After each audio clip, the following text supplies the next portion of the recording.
Hello, everybody. I'm Emma Duncan, the current president of the American Society of Bone and Mineral Research. And today it's my pleasure to be talking to Elizabeth Bradley, who is the chairperson of the Development Committee. Welcome. Thank you, Emma. So, my first question is always, what is the remit of your committee? Yeah, so the Development Committee's goal is really to raise funds for the Fund for Education and Research. And our primary mission is to collect donations from the membership.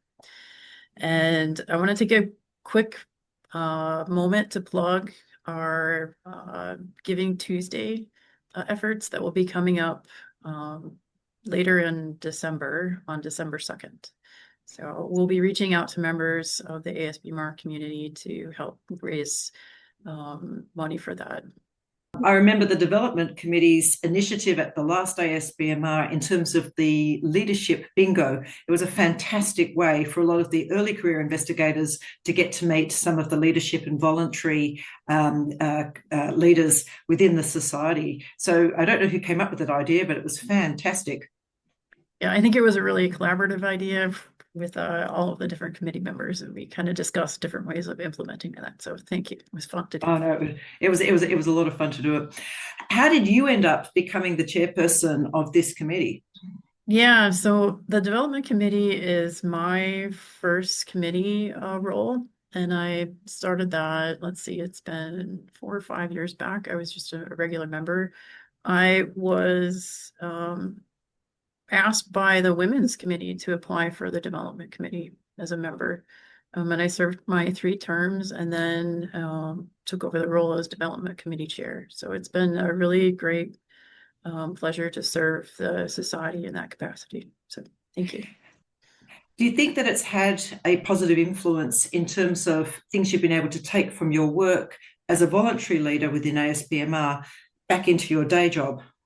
Yeah, for sure. I've learned a lot about endowments and how to raise funds and things that in this current climate has really helped me in my day job. And it's been helpful in that respect, but it's also a good way to network with other people in the society and meet new members. So it's been helpful in many different ways. And on that last point, we've just been at our annual scientific meeting committee discussion. The number one reason that people talked about why they come to ASBMR was networking and how useful it is to network. And it's great to see, outside of the annual scientific meeting, these opportunities to network with other voluntary leaders and committee members is spilling over in this way into your daily life and bringing positive attributes. So what do you do for the work that you get paid for, Liz? What's your daily job? Yeah, so I'm an assistant professor at the University of Minnesota in the Department of Orthopedics. I'm a basic scientist, so we learn about the basic biology that helps to govern the bone remodeling process. Yeah. We're really interested in epigenetics and the role that macrophages play in bone remodeling. So that's what I do on a daily basis. Yeah. And Minnesota is such a beautiful part of the country with lots of lovely lakes. Yes, it is. It's a great place to be. And a very cold winters. Yeah, we've been pretty lucky the past few winters, but overall it can get a little chilly for part of the year. Yeah, I think that's one of the world's great understatements.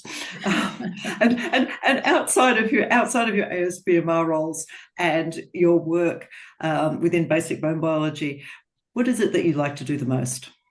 Yeah, so I'm married and we have 2 kids. My kids are starting to get older. They're 13 and 9. So I have a middle school and an elementary school student. We like to do a lot of hiking now that the kids are older. Minnesota is a great place for that. So we frequently spend our weekends traveling to different state parks and hiking. Yeah, I think that so far, I think you're the 3rd voluntary leader who's commented about how much they love the great outdoors. And I think at a time that we're having a campaign on taking steps for bone health, I mean, it's such a great plug, such a great plug. Thank you very much for your time. I really appreciate it. Yeah, thanks for having me.